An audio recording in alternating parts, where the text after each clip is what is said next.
The Lavender Scare by Emily Hansen. The Lavender Scare can best be defined as the wrongful firing of government employees on the basis of their sexuality.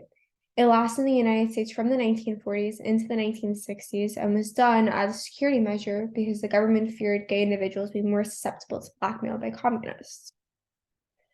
For context, following World War II, there was a heightened fear of communism in the United States. While the USSR and the US had been allies during World War II, following the war's conclusion, they were divided ideologically, with the United States being a democratic and capitalist nation, while the Soviet Union was communist.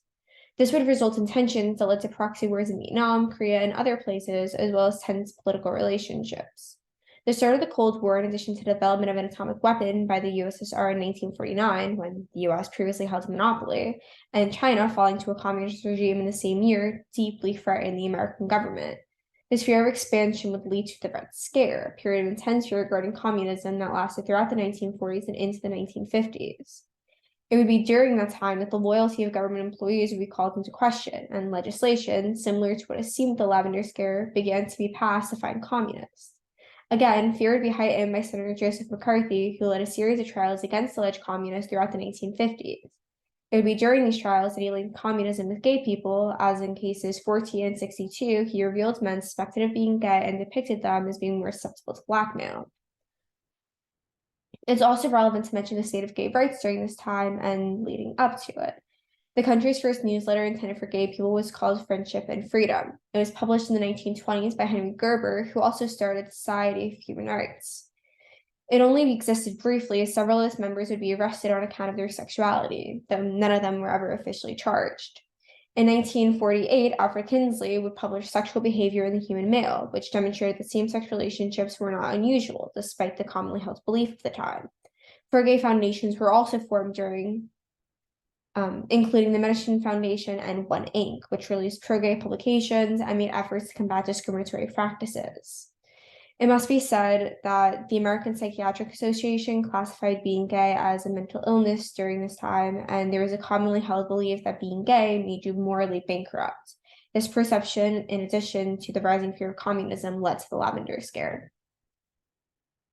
Proponents of the Lavender Scare included the federal government and the Huey Committee.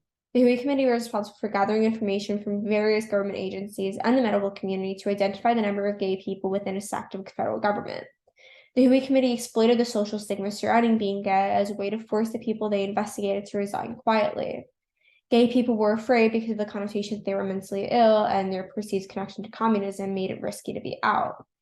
Their work perpetuated a harmful belief about the gay community and would lead to Dwight D. Eisenhower passing the security requirements for government employment, which prohibited gay people from holding a federal job because of their belief suitability. An individual who fought against the Lavender Scare was Frank Kameny, a gay man who was fired from his job in 1957. Kameny was highly educated, having received a Harvard education, and was an astronomer for the federal government. Upon being fired, he routinely fought against the decision in the Supreme Court, but kept losing. He organized pickets and created the Medicine Foundation of Washington in order to bring to light the treatment he and others were facing.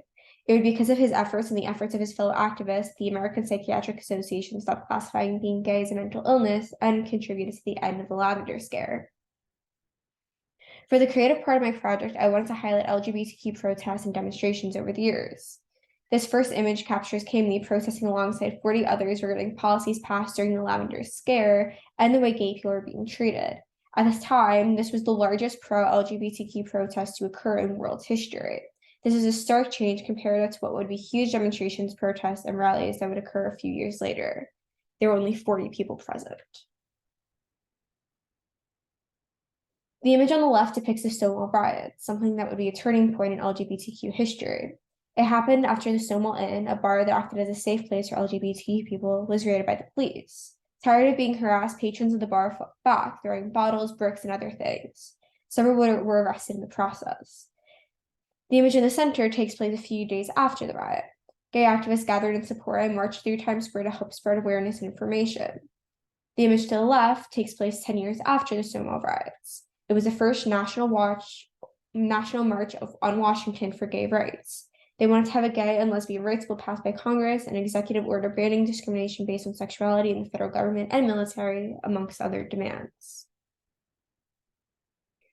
The image on the left takes place. Oh, I'm sorry. The image on the right takes place in 1987 and was another march in Washington. The LGBTQ community had been immensely impacted by AIDS and wanted more funding going towards the fight against it. They also wanted to see an end to sexuality-based discrimination. There were anywhere from roughly 200,000 to 500,000 people who participated, with people coming from all over the country in order to show support. The middle image takes place in 1993 and is the reaction to the passing of the Don't Ask, Don't Tell policy. It was meant to act as a compromise that would end the outright ban on gay people serving in the military. However, the act was inherently flawed because it would encourage gay people to hide their sexuality and offer them no protection against discrimination or termination. The image on the left takes place in 1998 and was in response to the killing of Matthew Shepard. Matthew was abducted by two men, tied to a fence, and beaten. He died on October 12, 1998, as a result of his injuries. His attackers would both receive life sentences, and the trial would garner national attention as people demanded changes against anti-gay violence. In 2009, Barack Obama passed Matthew Shepard and James Byrd Jr. Hate Crime Prevention Act.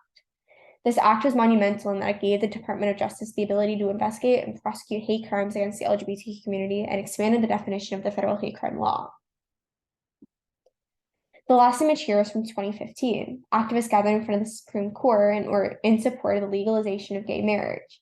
It would be on April 28, 2015, with the court case Oberfeld v. Hodge, in which the Supreme Court ruled 5-4.